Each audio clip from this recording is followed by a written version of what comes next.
This is Matias, an ordinary boy. He went to apply to his magical school, and while he was walking on the road, he felt a beast approaching. He said to the driver, "What do you mean a beast?" The driver replied, "We're in a popular area, and it's impossible for a beast to reach us here." But suddenly, a giant beast attacked them. It was going to kill them, but Matias soared up and killed the beast. The driver was shocked.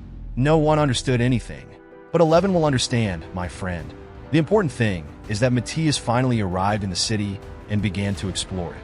He then went to the blacksmith to buy a weapon. He found a girl standing there, and she spoke to the blacksmith, saying, "Please, can you fix my sword quickly? The application for the school is tomorrow, and I need to give her the sword." But the blacksmith told her, "It's impossible to do that in time.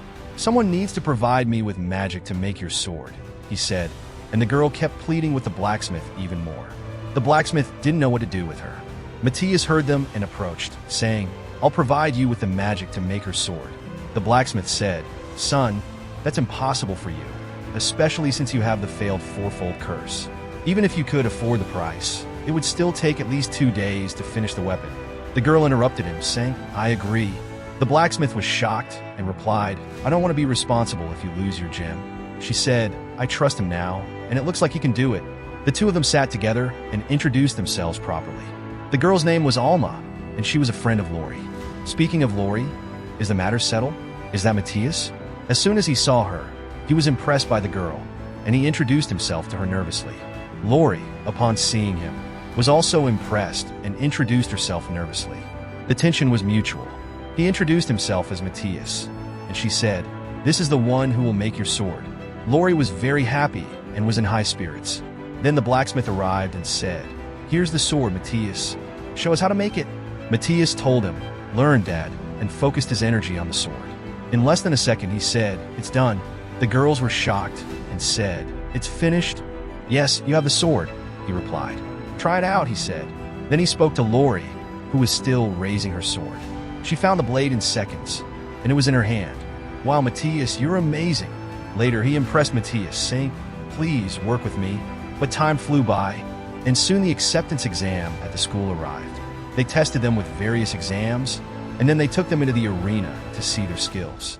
Lori used her new sword and sliced through opponents in seconds. After that, Lori looked at Matias after the match and thanked him for his awesome sword. Matias was tested afterward, and it was time for his match. He entered the arena and found that the captain of the Knights was his opponent. Matias asked, "Where's my competitor?" "Don't joke with me. You're the captain?" The captain replied, "As long as you're a son of a broken blade, you'll have to play against someone your size. Don't worry. If I like your level, I'll pass you in the remaining tests." Matias got angry at his tone and said, "I'll show you." He attacked with all his strength, but the captain hit him, and Matias looked at him and laughed. Then he struck him again, knocking his weapon away. The captain lost and surrendered, officially declaring Matias the winner in combat. They were overjoyed. After the sword test, they began to perform the magical exam. Lori stood there and was supposed to destroy the 5 targets in front of her. She started saying the incantation and destroyed the targets one after the other. Meanwhile, Matias was standing there feeling annoyed because she was saying the incantation while attacking, and those incantations took time and could easily be interrupted. Anyway, Lori finished her targets, and everyone praised her for her offensive skills, calling her the crest of glory. The examiner then called Matias, and when he entered the arena, the examiner looked at his hand and noticed its fame. He told him not to be upset if he lost because there were still some tests left, and he might succeed since they were under the fourfold curse of failure. But Matias told the examiner, "Step back a bit, please, so I don't get hurt." The examiner was surprised but listened to him, and Matias then cast a strong incantation without speaking. Suddenly, he shocked everyone and struck her, and the place exploded. Matias succeeded in the exam. Afterward, the boy put on his school uniform and prepared for the entrance ceremony. He told her that she was wearing her clothes too. The girl was beautiful, and the water noticed those two and told them, "I'm going to drink. Is it really me?" Then the students stood at the entrance ceremony, and the school principal came out to address them. As soon as he appeared, the principal welcomed everyone and said, "This school is determined by your skills. Your social status, lineage, or anything like that does not matter. As for me, the most important thing is to work on yourself to prove your existence. That's enough for me." Before leaving, the principal called Matias to his office.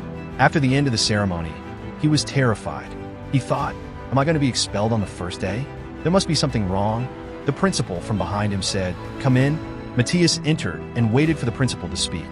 The principal said, look, my son, you defeated the knight captain and cast a spell without speaking.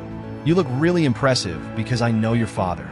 I have no doubt about you or your strength, but I want to ask you for a favor. I want you to help this city. Matias was relieved afterward because he wouldn't be expelled. He said to the principal, I was really surprised after I saw the students saying the incantation before they attacked. Why don't they use silent spells? The principal replied, silent spells are a forgotten skill that no one is using anymore. Matias asked him what the reason was.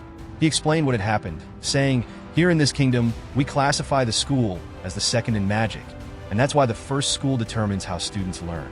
They removed the silent spells and made everyone revert to regular incantations. Matias asked him, so what's the solution? The principal said, we have to win against them in the inter-school competition in a month, and to win, we need you to teach the students and the teachers about silent incantations. We're all at your service. Matias agreed and started teaching everyone his skills. The teachers gathered all the students and told them what was going to happen, and that Matias would be their teacher today, teaching them silent spells. The kids couldn't believe it, but one of the teachers showed them what he had learned, and everyone was amazed and repeated what he said. Matias learned quickly and hit his targets with ease.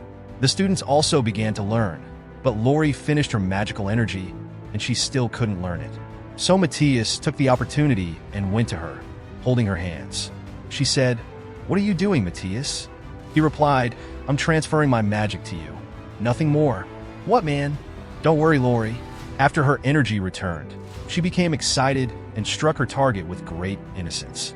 The girl was then at the peak of her happiness. But of course, you want to know, my friend, how Matias is so impressive. Let me tell you that 5,000 years ago, there was a very brave warrior with immense magical power.